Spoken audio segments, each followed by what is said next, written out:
درود به مهمانان صحیفه 1000 کتاب و هواداران کلام بده. به شما استراحتی خوب و بالده آرزومنده. باز صحبتمان از کتاب و احترام کتاب. آرزومند آن هستیم که دائما با کتاب هم نشین و با کتاب هم صحبت باشد. امروز صحبت ما از کتاب تازه نشر محمد جان محکموف تحت عنوان متدهای حل سیستم معادله ها.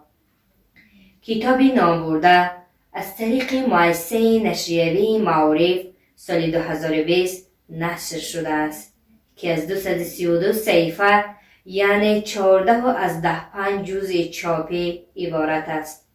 صحیفه های درونی کتاب یک رنگه بوده، محتواش رنگه می باشد.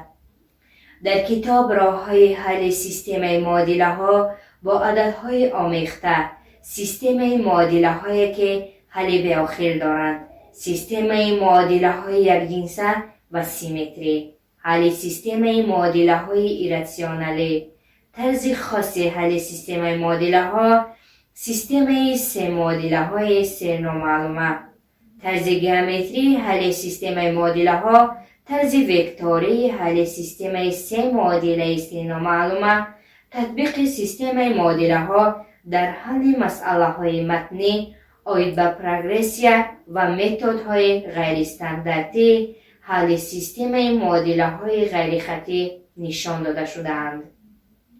در کتاب تا 15 طرز حل یک سیستم معادله ها آورده شده است که هر یک طرز خصوصیت های خاص و زیبایی داشته، بیشتر آن طرزها محصول ایجاد مؤلفند. دستور در روند تعلیم متماتیک مکتبی، حل مسئله های متماتیک و متد های حل مسئله های متماتیکی در مؤسسه های عالی کسبی و میانه کسبی امکانیت فراهم می آورد. کتاب را از مغازه های کتاب می توان دسترس نماید.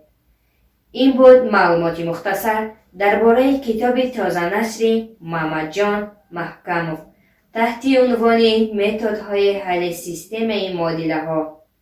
ناوابسته از تضادهای زندگی با شما تنها کتاب هم نشین و هم صحبت است، زیرا یگانه دوستی که شما را فریب نمی‌دهد و به آزار است این کتاب می باشد. کتاب خوانید و با ما باشید. پخش نمودن تکمچه قد را فراموش نکنید.